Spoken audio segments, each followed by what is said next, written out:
তো দোকানে এখন কি বানাই বানানে? আন্ডাতে ঝালমুড়ি বানাম আজকে। আন্ডা দেয় না? আন্ডা চলাইলাম, এই আন্ডাটা অল্প ভাঙিয়ে দেবো। হ্যাঁ, এটা ঝালমুড়িটা কোনেকার? এটা হইলো রাশিয়ান। রাশিয়ান না?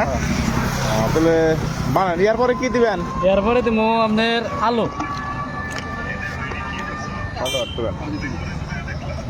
এই যে আলু দেবো, দেবো আপনার এই যে পেঁয়াজ কুচি। এটা কি দিলেন? পেঁয়াজ কুচি। পেঁয়াজ কুচি আচ্ছা, এটা কি? সালাদ হিসেবে শসা। শসা না? ইয়ার পরে কি দিবেন? কাঁচা লঙ্কা। কাঁচা লঙ্কা না? কি বোম্বে না? বোম্বে মরিচ, এই যে লাল লাল হয়ে গেছে দেখেন। তো যাই হোক, ব্যবসাটা আপনি কতদিন ধরে করতেছেন? হইলো মোটামুটি 29 বছর। 29 বছর। এর আগে কারা করছে? এর আগে আমি কি করছি, আন্নাই করছেন? দাদা করছে। অনেক দাদা করছে, তারপর আন্না আব্বা করছে, হ্যাঁ আর হেডে আন্না করতেছেন। হ্যাঁ, এটা তাহলে আন্না এটা মানে পার্মানেন্ট? মানে এটা দিলাম। এই যে এটা কি দিলেন? বুট দিলেন? মুড় দিলাম। এটা কি এই যে মুড়ি না? মুড়ি এখন দিয়ে দেবো মুড়ি, আচ্ছা, বুঝছেন? হ্যাঁ। এখন এই যে পরিমাণ মতো একটু একটু করে এটা কি মশলা বিট দিয়ে লবণ? লবণ। এটা কি দিতেছেন? এটা মরিচের গুঁড়া। মরিচের গুঁড়া। এটা কি? এটা 12 মশলা। 12 মশলা। তারপরে দিব এই যে খাসির কলজা। খাসির কলিজা না? হ্যাঁ আহ, দিলাম, বুঝছেন? তারপরে তারপরে এই যে পছন্দের বস্তু নিমক। লেবু, হ্যাঁ। আর এই যে দিমু এই যে হরিং এর কলজা। এটা কি সিক্রেট? সিগারেট পঞ্চম না, এটা কেমন করে এটা আপনি কি কি দিয়ে বানাইছেন যদি অল্প কই দিতেন? এটা রাইতে আমার বগলে একটা খাইবেন, হ্যাঁ। আপনার আমি দেখাই দিই। ও আচ্ছা, তাহলে সিক্রেট এটা না? সিগারেট এটা পাবলিক সমাজে কম দেবো না, দিলাম। হ্যাঁ। এই যে দিলাম।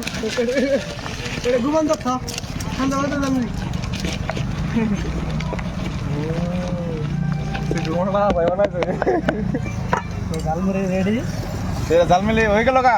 হয়ে গেছে গা। পুরা কালার আছে দিয়ে জালমুড়ি না? আন্ডা দিয়ে দিয়ে বানা দিয়েছে। আচ্ছা, তো এই যে ফাইনালি জালমুড়ি রেডি হয়ে গেছে গা। তো আপনার দোকানের লোকেশনটা যদি অল্প বলে দিতেন। ভক্ত দেওয়া তেল দুপুর সামনে। হ্যাঁ, আপনার দোকানের নামটা কি? আমার দোকানের নাম বর্তমান তেমন কিছু রাখি নাই আর কি, জনপ্রিয় ঝালমুড়ি ভান্ডার। তাই নাকি? হ্যাঁ, তো যারা যারা আসলে জালমুড়ি খেতে চান অবশ্যই ভক্তেডোয়া তেল ডিপুর সামনে জনপ্রিয় ঝালমুড়ি ভান্ডার, সবাই এখানে চলে আসবেন। এ দেখেন ঝালমুড়ি।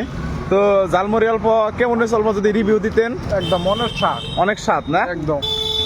আপনি তো মোটামুটি 8 বছর বাংলাদেশে ছিলেন, তো বাংলাদেশের থেকেও কি আমাদের আসামের এই ভক্তেডোবা তেল ডিপুর সামনে যেটা ঝালমুড়ি, এটার সুস্বাদ যদি অল্প আপনি জানিয়ে দিতেন। অনেক সুন্দর। বাংলাদেশের দিকে উন্নত মানের হয়েছে, তাই তো? তো যাই হোক, আমরা দর্শকের থেকে 2-4 কথা শুনে নিলাম যে বাংলাদেশের থেকে কিন্তু আসামের বিখ্যাত মানে ঝালমুড়িওয়ালা শফিকুল ইসলাম তেল ডিপুর সামনেই। তো এই যে দেখেন কামের ব্যস্ত, যদি আপনারা খেতে চান অবশ্যই দোকানে চলে আসবেন।